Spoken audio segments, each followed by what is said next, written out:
Comecei a conhecer o teu trabalho através do Pache, do Marcos Pache, né? Que ele o Pache é um amigo de lá da FRJ, mas que frequenta muito a UERJ, né? E ele inclusive falava comigo assim, de coisas que ele gostava mais da UERJ do que da FRJ, porque o Pache sempre foi muito atuante e viaja para coisas. Ele achava às vezes a UFRJ em algumas coisas muito quadradinha. Ele falava, cara, a UERJ, pô, a galera viaja muito mais, faz muito mais coisas, muito mais contemporânea e tal.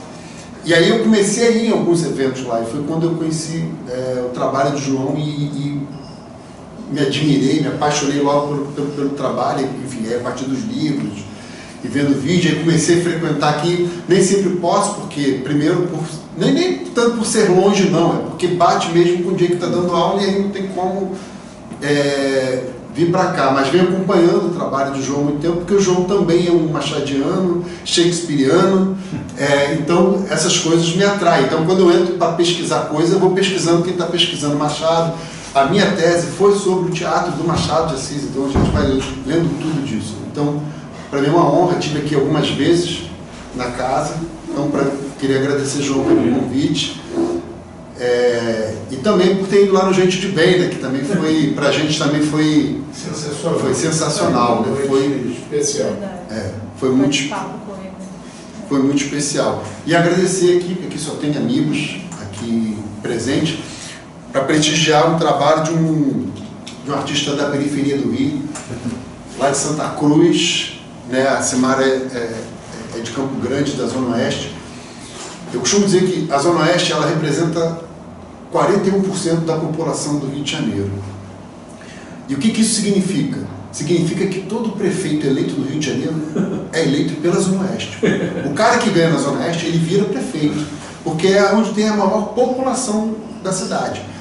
Mas depois que ele é eleito, é justamente a região que ele menos lembra de trabalhar. Ele esquece dessa região, né?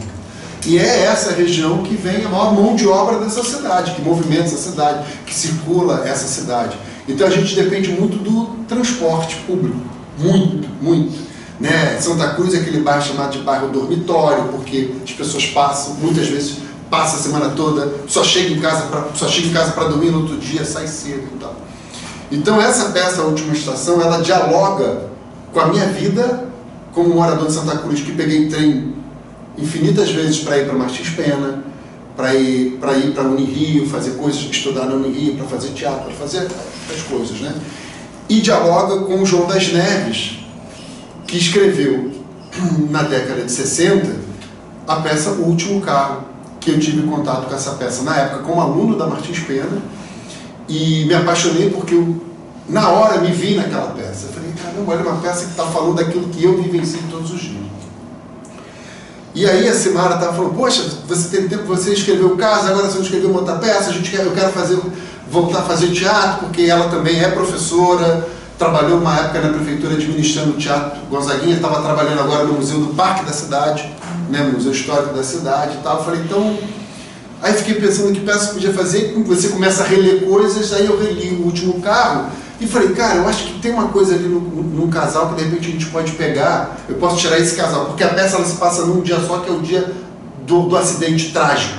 Então eu peguei um casal e resolvi contar a história deles, de como eles se conheceram até o dia da tragédia, e é isso que a gente vai ler hoje aqui. Enfim, depois se a gente quiser conversar sobre alguma coisa, estamos aí. Podemos começar, João? João é que manda aqui, né? Mas, Felipe. Pode começar, Felipe?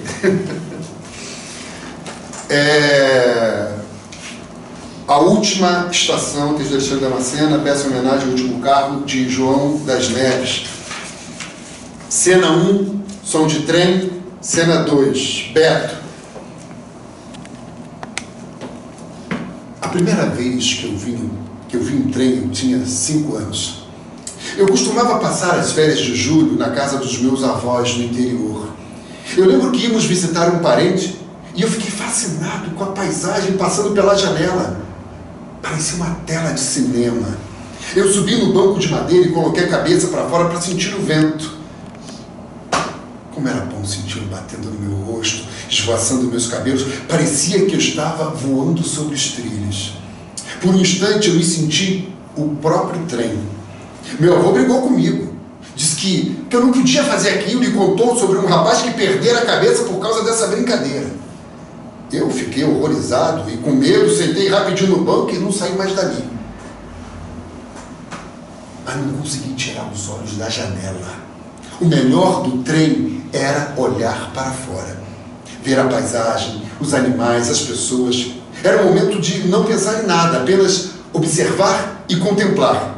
Naquela época eu não tinha a menor noção de quanto o trem influenciaria a minha vida.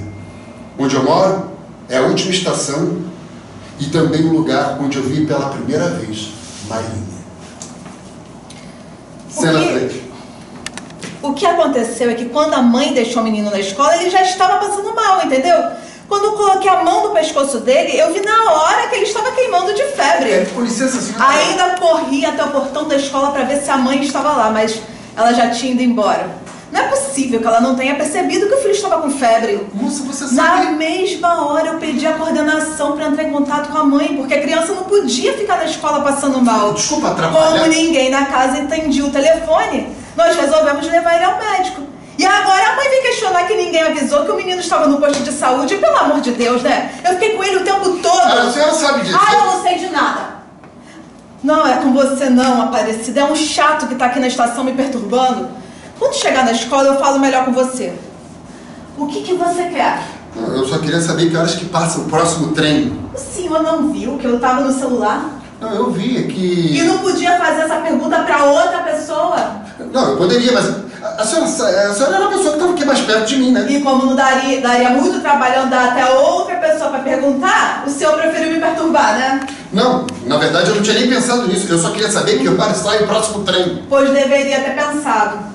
Se uma pessoa está falando ao celular, significa que ela está ocupada. O senhor deveria ter mais educação, hein? Tá, mas é que em nenhum momento eu desrespeitei a senhora. Ah, claro que não. O senhor foi muito educado, né?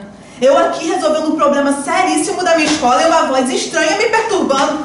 De quem é essa voz? Era do senhor, que coincidência, né? A senhora me desculpe, tá? Eu não queria ter atrapalhado a sua conversa. Realmente eu fui completamente sem educação. Ah, deixa pra lá. Eu também... Tá tudo bem. Eu nem consegui resolver o meu problema pelo celular mesmo. É. A senhora... A senhora não, por favor. Tá, você é professora? Sou professora do ensino fundamental. Dou aula para crianças. Nossa, deve ser um trabalho muito inspirador, né? Porque as crianças são muito criativas. Estão sempre inventando alguma coisa nova para fazer. São criativas até demais. É uma energia que não acaba nunca. Mas eu gosto, mas é bastante cansativo. Sei como é, eu tenho 2 sobrinhos, né? Quando eles vão lá em casa, aprontam todas. Ah, imagina então 30 deles numa sala. É melhor não imaginar. E o menino, ficou melhor da febre? Ah, quer dizer que o senhor ouviu a conversa, né? Está se recuperando, já foi medicado. Ele estava com um machucado na unha do pé, cheio de pus. Claro que é da febre. A escola tem o telefone dos pais, dos avós, da tia, da vizinha, do cachorro. Mas na hora que a gente precisa, ninguém atende. Mas como eu conheço a comunidade, eu deixei ele em casa. É, situação complicada, mas eu fico feliz que tenha sido resolvido. Ah, obrigada. Bom, o trem tá chegando, até mais. Foi um prazer conversar com você. Prazer foi meu. Cena 4, som de trem, vozes dentro do trem. Cena 5. A primeira vez que eu vi um trem foi no dia que meus pais foram visitar a casa do meu tio. Eu tinha uns 7 anos. Meu tio tinha acabado de se mudar para a cidade na esperança de arrumar um emprego e meus pais resolveram visitá-lo. Nós pegamos um ônibus até a estação. Pegamos o trem e depois mais um outro ônibus até a casa do meu tio. Eu já estava acostumada a andar de ônibus, mas trem era a primeira vez. Como a nossa estação era o ponto final do trem, ainda tinha muitos lugares vazios quando entramos. Eu estava muito empolgada, olhando tudo com muita curiosidade. A primeira coisa que me chamou a atenção foi o tamanho do trem. Era muito maior que todos os ônibus que eu tinha andado. E os camelôs vendendo de tudo. Dava vontade de comer todas as coisas que eles ofereciam. Mas quando passou umas 3 estações, o vagão começou a encher. E foi ficando tão lotado que a gente não conseguia respirar direito. Eu lembro do meu pai falando que tinha pena de quem passava por aquilo todos os dias indo para o trabalho. Não foi uma viagem muito glamurosa, mas deu para suportar. Eu só não podia imaginar que no futuro eu seria uma dessas trabalhadoras andando de trem. Cena 6, estação do trem. Moço, sabe dizer se o trem das 6 horas já saiu? Não, eu tô aqui desde 6 horas e até agora eu nem sinal dele. Ah, olha quem tá perguntando. Coincidência, né? Então, somos colegas de horário no trem? Não necessariamente. O senhor não pega o trem para ir trabalhar sempre neste horário? Na verdade, eu estou indo procurar emprego. Eu tenho ido de trem para deixar o meu currículo em algumas empresas ali no centro. Ah, e qual é a sua área de trabalho? Eu não tenho uma formação específica. Eu já trabalhei em muitas áreas. Já fui vendedor de loja, ajudante de pedreiro, trabalhei de garçom em restaurante, fui segurança de baile. O que aparecer, eu aceito. O importante é trabalhar. Mas tem alguma área aí que você goste mais?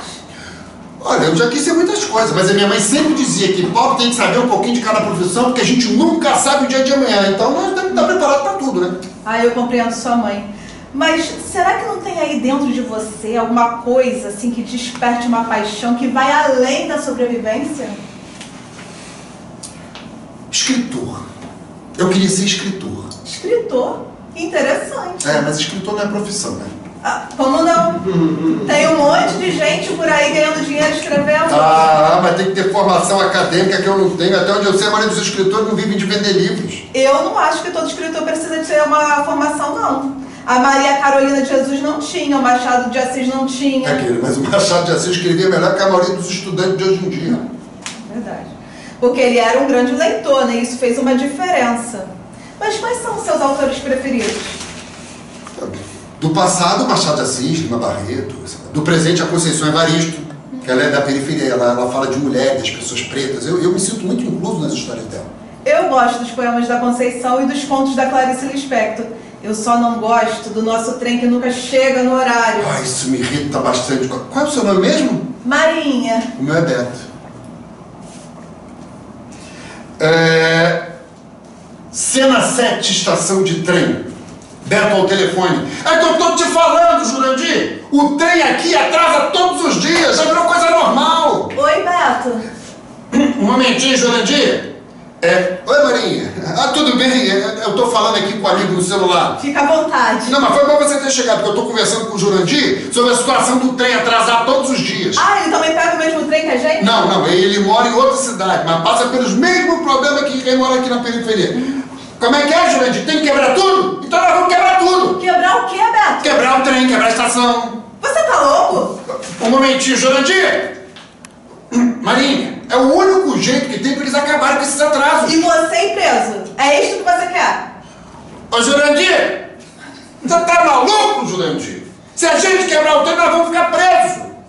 Fala mais alto, Jurandir, que eu não tô te ouvindo. Os teus amigos de Boa Esperança quebraram tudo e ninguém foi preso? Tá ouvindo, Marinha? Os amigos do Jurandir de Boa Esperança quebraram tudo e ninguém foi preso. Ainda não foram presos, tá? Eu vi no jornal sobre este caso e quem foi pego, além da cadeia, ainda estão pagando o conserto dos trens. Você não tem nem emprego e ainda quer ficar com dívida? Ô, Jurandir! Você tá doido, rapaz? Se a gente quebrar o trem, nós vamos passar a vida toda trabalhando para pagar o conserto. Então quer dizer que depois da quebradeira os trens passaram a chegar no horário, né? Tá vendo, Marinha? Depois que quebraram o trem, nunca mais teve atraso. É por isso que a gente tem que quebrar tudo. Você não percebe que se a gente quebra o trem, é nosso dinheiro que é jogado fora? No dia seguinte não vai ter atraso, porque não vai ter mais trem. Ô, Jurandir! Para com essa palhaçada de querer quebrar o trem, Jurandir. O nosso dinheiro é que está sendo jogado no lixo e tem mais, e no outro dia não vamos ficar sem trem. Sabe quanto tempo que nós vamos levar para consertar? Nós não somos vândalos, podemos agir de outras formas. Jurandir! Nós não somos vândalos, Jurandir. Presta atenção, tem outras formas da gente protestar. Passa bem, Jurandir. O que você está me olhando? Eu concordei com você, mas dá vontade de quebrar tudo, dá. Sei. Cena 8, som de feira. Cena 9. Todas as terças eu ia à feira com a minha mãe. Logo no início, na entrada da feira, tinham duas coisas que eu amava. Pastel com caldo de cana e a banca de livros usados. No meu bairro nunca teve uma livraria e a biblioteca pública eu só fui conhecer anos mais tarde, quando eu estava no ginásio. A banca de livros usada da feira foi a livraria da minha infância. E minha mãe é minha grande incentivadora. Toda terça ela comprava um livro para mim. Claro que eu tinha que ajudar a carregar as bolsas. O difícil era o difícil era me tirar da banca. Eu não queria sair dali nunca. Naquela banca eu comecei lendo gibi. Depois eu fui aos poucos passando para os livros. Ali eu conheci os grandes autores da literatura brasileira e mundial. Agora, o que eu mais gostava nos livros usados, era ver as marcações feitas pelos leitores anteriores. Eu adorava saber o que tinha chamado a atenção deles. Alguns livros tinham os nomes dos ex-donos e eu ficava ali com uma vontade imensa de conhecer e saber como eles eram. Ler um livro usado era como se fosse uma leitura coletiva que a gente partilhava as nossas impressões. Ler um livro e comer pastel com calda de cana na feira era a melhor coisa da vida. Cena 10, casa de Beto e Marinha. Alô, Beto? Oi, Marinha. É só pra te avisar que hoje não vai ter trem. O que aconteceu? Greve dos maquinistas, que estão insatisfeitos com seus salários baixos. Eu já avisei o diretor da escola que hoje vou chegar atrasada, porque vou ter que fazer várias baldeações de ônibus. Eu vou aproveitar para ficar em casa e preparar mais currículos. Amanhã eu tenho uma entrevista cedo. Boa sorte no trabalho, Marinha. Boa sorte na entrevista, Beto. Beijos. Cena 11, Marinha. Eu nunca pensei que seria professora. A minha mãe é professora e eu via todas as dificuldades que ela passava. Salário baixo, os estresses da escola, a montanha de provas que ela ficava corrigindo em casa nos fins de semana. Meu pai faleceu quando eu ainda era bebê e minha mãe tinha que ser professora e dona de casa ao mesmo tempo. Eu não gostava dela ser professora porque ela passava muito tempo na rua e eu tinha que ficar na casa da vizinha esperando ela chegar do trabalho. Eu tinha raiva da escola porque roubava minha mãe de mim. Mas quando cheguei ao ensino médio, eu cursei normal e de repente eu descobri uma paixão que eu não sabia que tinha. Virei professora e acho que não sei fazer outra coisa na minha vida. Puxei a minha mãe. Cena 12, escritório.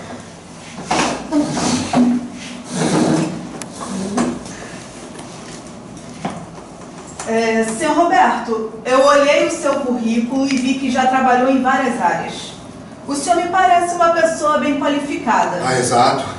Sem querer me gabar, né? Tem muitos outros trabalhos aí que eu sei fazer que não estão aí no currículo. O senhor sabe como é que é, né? A gente precisa saber um pouquinho de cada coisa. Eu vi aqui que o senhor já trabalhou com obra também. De todas as formas que o senhor pode imaginar. O trabalho aqui não é fácil. Tem que carregar tijolo, empurrar carrinho de pedra, peneirar areia, virar massa. Ah, mas tem coisas que eu sei fazer virar massa. Eu não tenho medo de trabalho, não. Deixa eu ver as tuas mãos.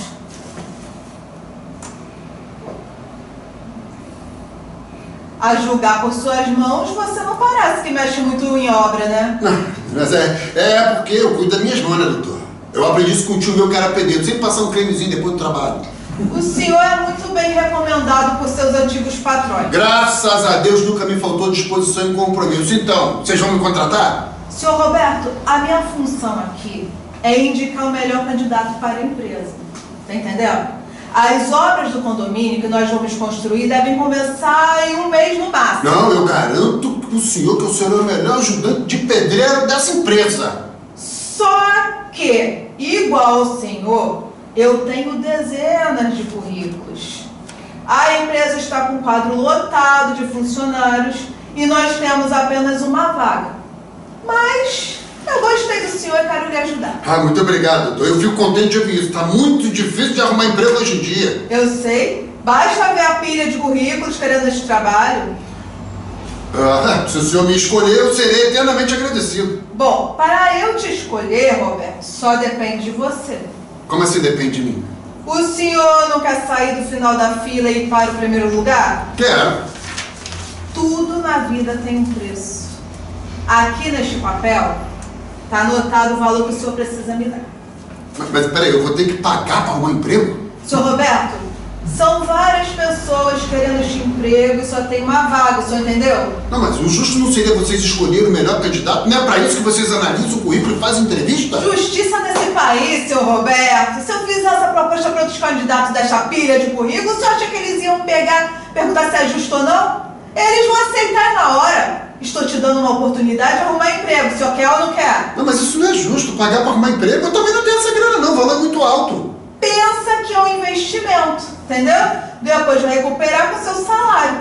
Lembre-se que são centenas de currículos e apenas uma vaga, e ela pode ser sua. Mas eu estou desempregado, onde é que eu vou arrumar dinheiro? O senhor tem um dia para levantar esse investimento. Pede para a família, fala com os amigos. Se não conseguir, infelizmente vou passar a oportunidade para outro. Mas, cena 13. Assim que eu comecei a trabalhar com as crianças na escola, eu estava muito empolgada. Primeiro porque eu tinha passado no concurso público. Este era o meu sonho de todas as minhas amigas normalistas. Ser professora concursada significa a garantia de ter um emprego sem correr risco de ser mandada embora. Eu estava entusiasmada com a possibilidade de contribuir com o crescimento daquelas crianças. Tudo que elas viessem a aprender no futuro teria começado comigo.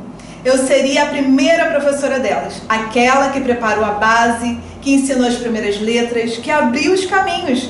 Esta motivação era maior que qualquer salário, não tinha preço. Mas teve uma sexta-feira que eu fui a última professora a entrar na sala com a turma. Eu reparei que não tinha cadeiras e nem mesas para todas as crianças. Chamei a coordenadora para resolver aquela situação. Provavelmente as cadeiras e mesas deviam estar em outra sala por algum motivo qualquer e era só pegá-las de volta. Quando ela chegou, me perguntou se eu tinha sido a última a entrar para a sala com a turma e eu confirmei. Aliás, era a primeira vez que aquilo tinha acontecido e não via nenhum problema. Foi então que ela, sorrindo, me disse que às sextas era o dia com maior presença de alunos na escola, porque alguns deles sabiam que sábado e domingo não teriam refeição em casa, e as merendeiras faziam um número maior de comida, porque muitos pediam para repetir. Só que a escola não tinha cadeiras e mesas para todos.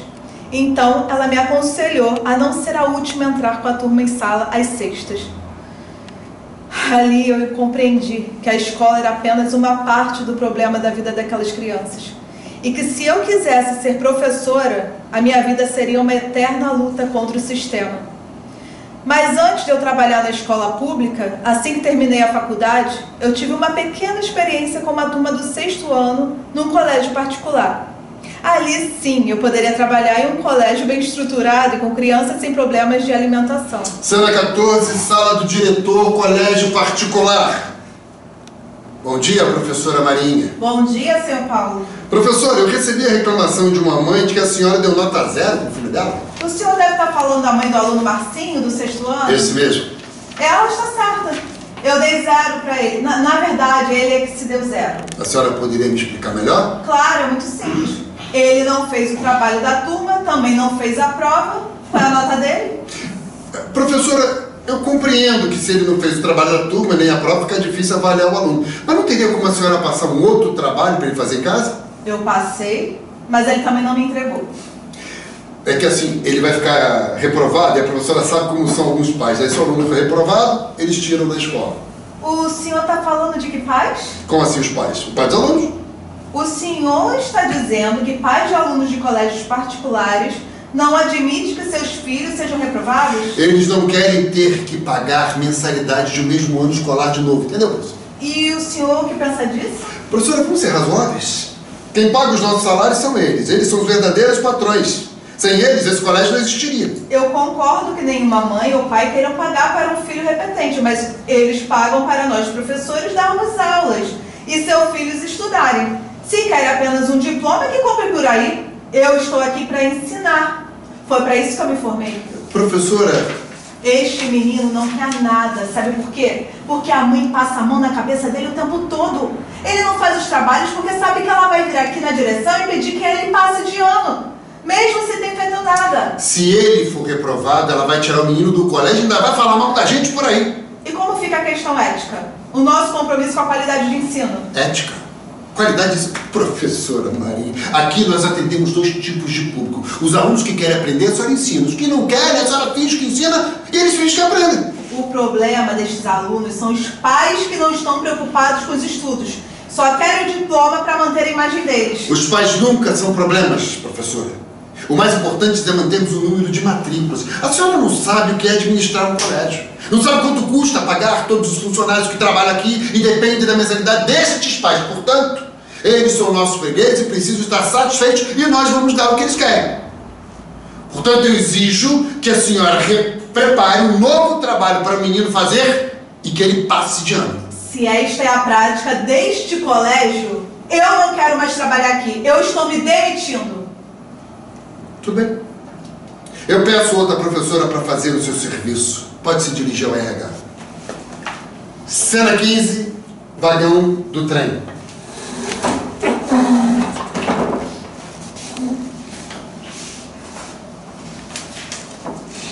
Eu posso saber o que você está escrevendo tão concentrado aí? Oi, Marinha.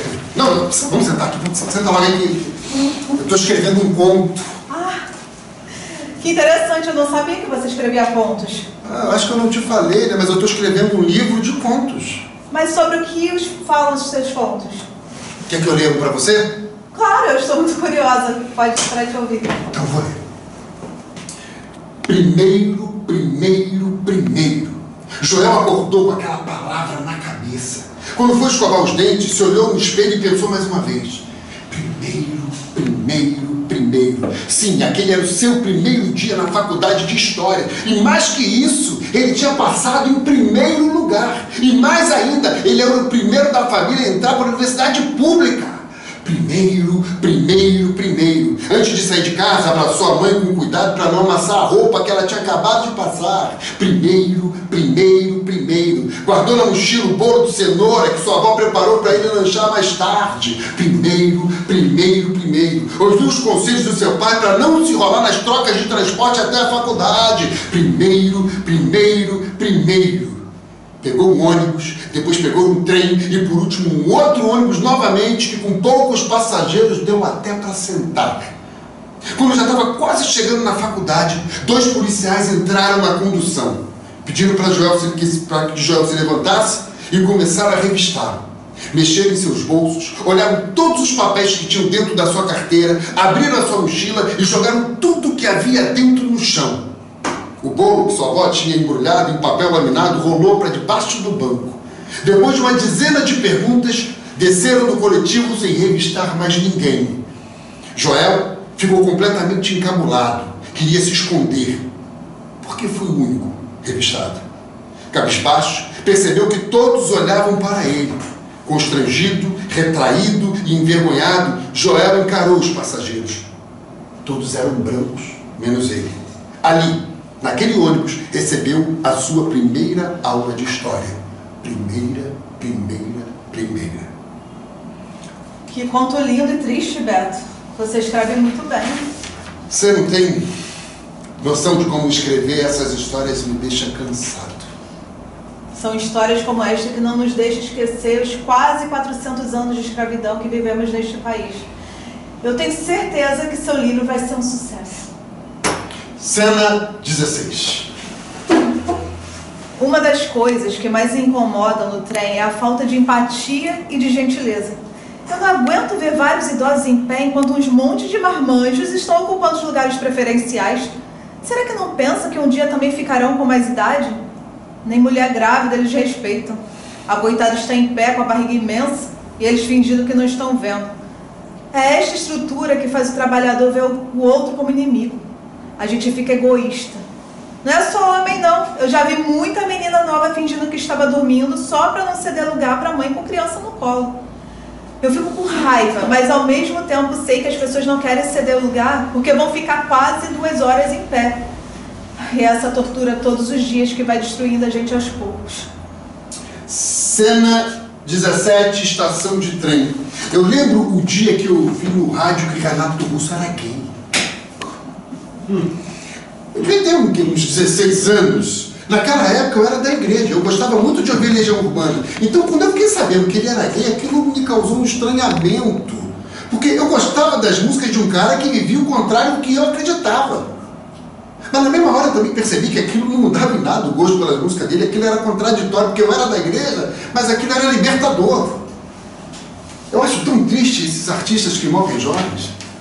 Eu tinha ainda muito a aprender com o Renato, mas como ele mesmo disse, né, os bons morrem cedo.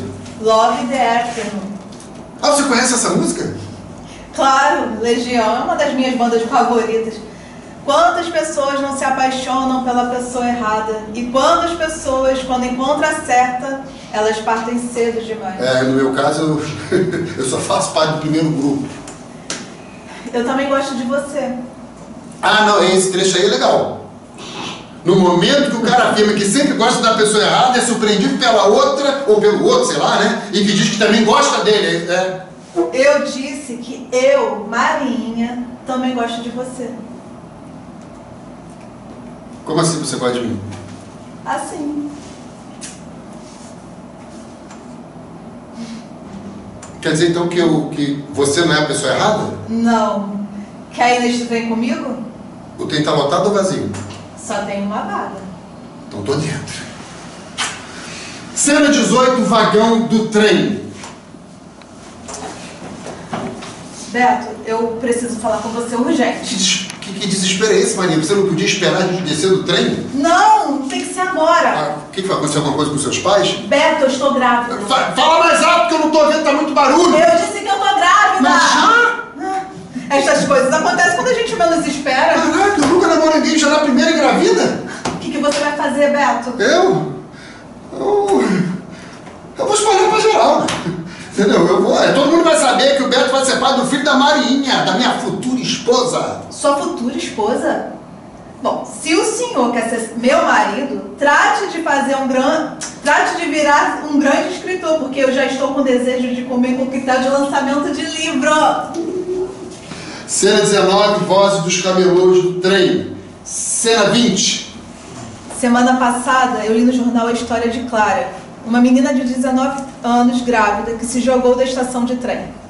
Ela conheceu Lucas numa festa e começaram a namorar. Era um relacionamento feliz, cheio de risadas, e depois de um ano de namoro, Clara descobriu que estava grávida. Não sabia como contar ao Lucas. Ele sempre dizia que ainda era muito jovem para ser pai e que eles não estavam prontos para isso. Nos dias seguintes, ele sumiu e não respondeu mais as mensagens dela. O pai a expulsou de casa e disse que ela era a vergonha da família, que ele não ia ter cara para aparecer na igreja no domingo.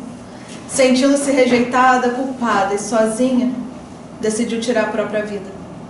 Eu confesso que tive dúvidas de como seria a reação do Beto ao saber que eu estava grávida.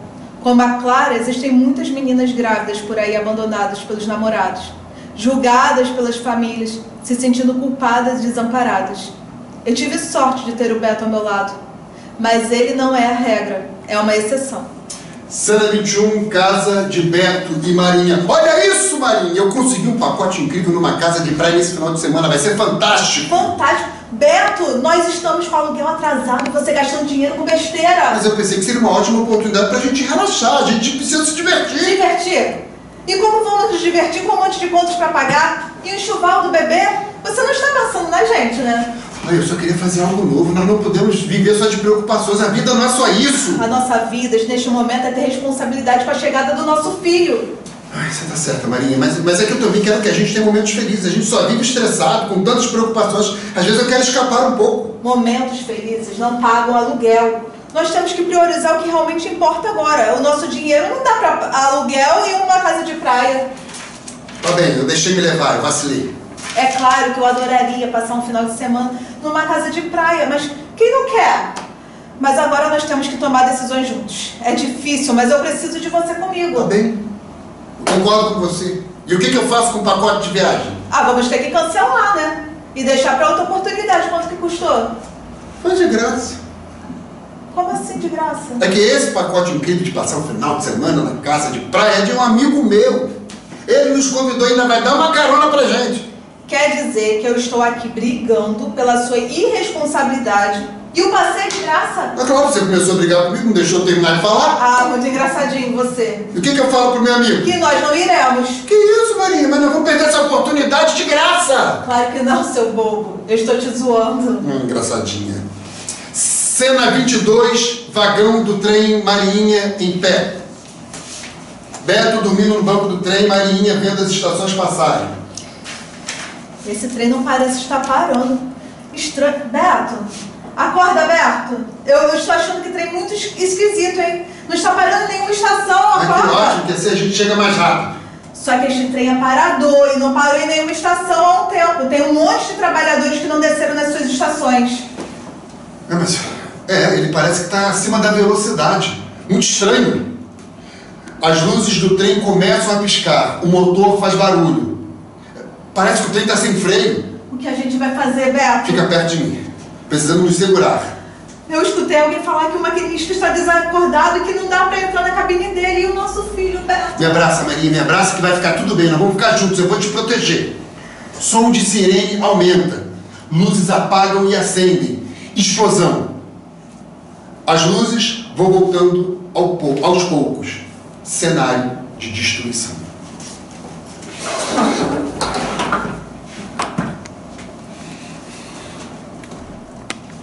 A primeira vez que eu peguei um trem, não imaginei que ele ficaria marcado em minha vida.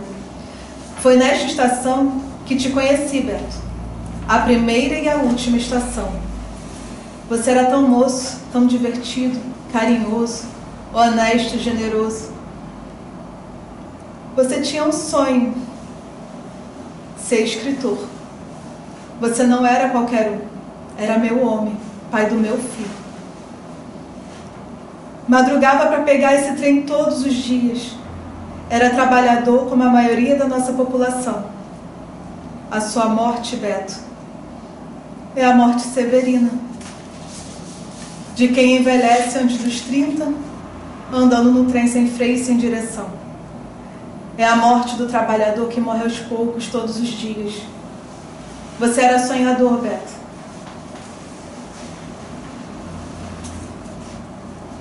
Sabe o que é isso aqui na minha mão? É o seu livro. Eu juntei todos os contos que estavam naqueles bloquinhos que você vivia escrevendo no trem e entreguei numa editora. O lançamento vai ser no dia do aniversário de 1 ano do nosso filho. Você devia ver como ele está lindo. Ele vai ter muito orgulho de você. Como não deu tempo de você me dizer o nome do seu livro, eu propus um título para a editora e espero que você goste. Ele vai se chamar A Última Estação.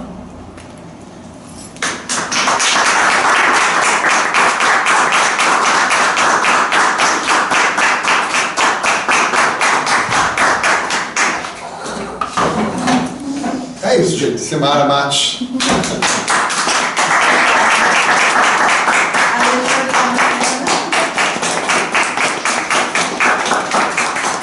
É isso.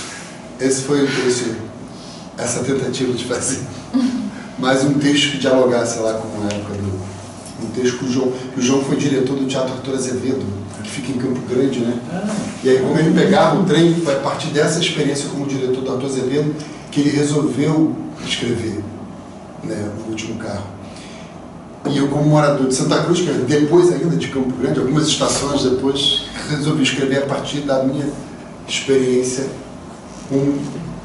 que pega o trem também como morador de Santa Cruz. Então, são essas experiências, tentativa de experiência do trabalhador comum, simples, que pega o trem todos os dias. É isso. Muito tocante. Nossa, eu andei de trem a última vez para fazer o teste em Nova Iguaçu e o que mais me impactou foi eu chegar na central às 6 horas, porque eu saí e quando a outra porta abriu, você sabe que eles voam, né? Sim. As pessoas não entram. E aquilo eu falei, gente, isso aqui precisa ser narrado. É a primeira coisa, né, acho que dá um impacto na gente, que isso precisa ser vivenciado por outras pessoas que não têm ideia do que é um trem nesse horário. O horário do rush para pegar trem. Eu lembro que eu saía da Martins Pena, eu tinha sorte que eu sou grande, então geralmente eu conseguia sentar, porque assim, a galera sabe onde para a porta. Exato. Então você olha a estação, fica aqueles montinhos, né? Então assim, as mulheres são as que mais sofrem, as pessoas de idade são as que mais sofrem, as crianças. Eu presenciei uma vez uma mulher que entrou correndo, bateu com a cabeça naquele ferro que fica no meio, caiu no chão desacordada e as pessoas passando por cima. Uau, é isso. Para poder pegar o lugar para sentar. Porque o cara sabe que se ele não sentar ali, a maioria só começa a descer de Deodoro, a partir de Deodoro, quando começa a vir a Zona Oeste, Bangu, Campo Grande, Santa Cruz. Antes disso, você sabe que você vai ficar em pé naquela coisa que você não consegue mexer um pé, né, cara? É uma viagem muito longa. Muito longa. É puxado. É. E o transporte público é tão central na vida do povo brasileiro, né? Sabe que eu li um livro há pouco tempo? Foi uma surpresa enorme. É um livro de um urbanista mineiro, chamado Roberto Andrés. É A Razão dos Centavos. É uma reflexão sobre junho de 2013, que começou, teoricamente, pela questão do transporte público. Ele fez um levantamento, para ele foi uma surpresa enorme. Ele disse o seguinte: na história do Brasil, 2013 não é nada novo. A primeira vez que houve um protesto de quebrar trem numa estação foi durante a década de 80 do século XIX, Dom Pedro II. E que a cada 20 anos no Brasil, no máximo a cada 30 anos, há um episódio de revolta violenta, de destruição de transporte público, porque o local no Brasil onde a desigualdade se expressa da forma mais cotidiana possível é no transporte público. Sim. Então, a cada 20, 30 anos no Brasil, há quebra-quebras no país inteiro envolvendo transporte público. Então, 2013 não foi uma coisa absolutamente... O que foi novo em 2013 é que havia redes sociais, mídia ninja, isso é novo. Mas a constância é o seguinte: o verdadeiro dilema do brasileiro, dois, é segurança e transporte público. Então, uma peça que começa a entender, é muito bacana, Alexandre, porque é uma dimensão fundamental do povo brasileiro, que geralmente quem frequenta o teatro não tem noção. Sim. Porque não pega trem. Exatamente. E hoje em dia tem uma outra coisa que... E hoje em dia tem uma coisa que é o BRT. Cara, que quando você chega na Alvorada, eu tenho horror à Alvorada. Eu faço de tudo para não passar na Alvorada, mas qualquer morador de Santa Cruz, de Campo Grande, ele é obrigado a passar na Alvorada. Por quê?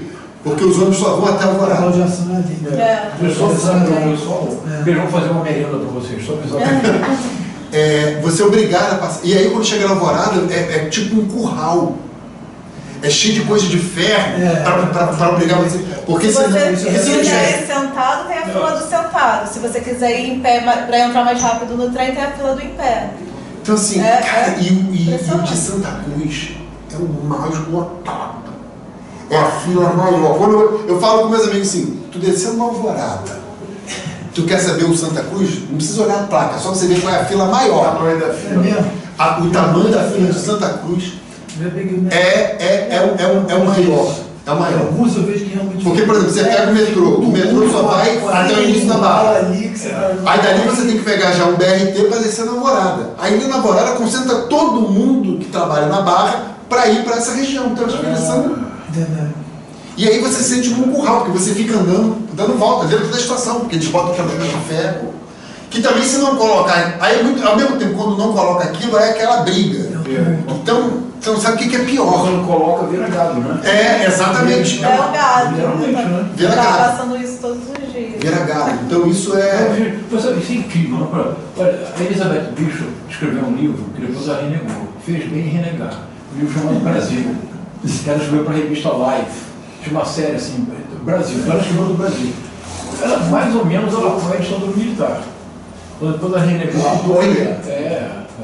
Nossa. Então, tem um momento que ela fala, olha, o livro da década de 50. Ela fala assim, ela diz que ela até vai lá no Lago da Carioca, e tinha um bonde, né? Sim, ainda tem.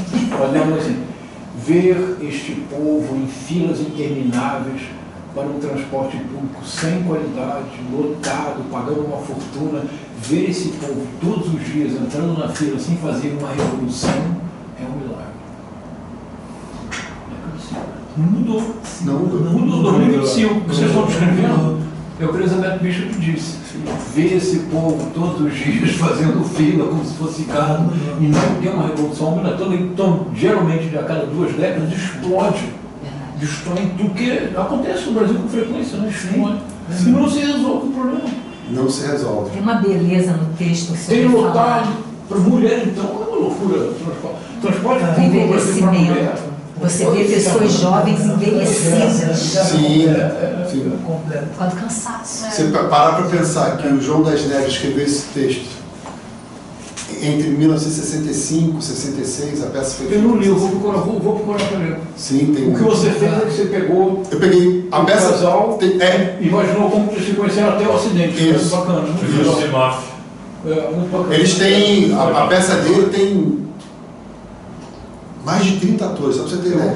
E a peça trata do acidente. Isso. E foi um acidente da época, foi famoso ou ele imaginou? Não, o que acontece? Na verdade, a peça, ela...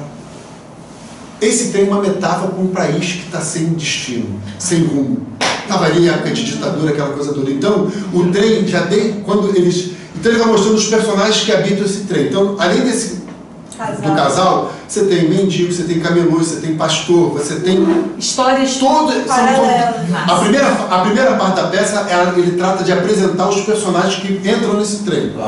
E eles vão entrando com seus dramas. Você falou ali no início do Oceano. E ele fez. Foi uma peça que um pouco alavancou a carreira. Sim. do Oceano. O Oceano teve duas coisas que atraíram atenção maior para ele, que é O Último Carro e o filme do Miguel Colón, A República dos Assassinos.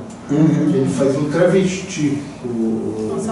Na época se falava travesti. Ele fazia um travesti. Isso. Então tem vários personagens frequentes. E aí a segunda parte da Pessoal, vamos começar lá fora? Vamos. Aqui, como em homenagem à escola pública, que tem vereador.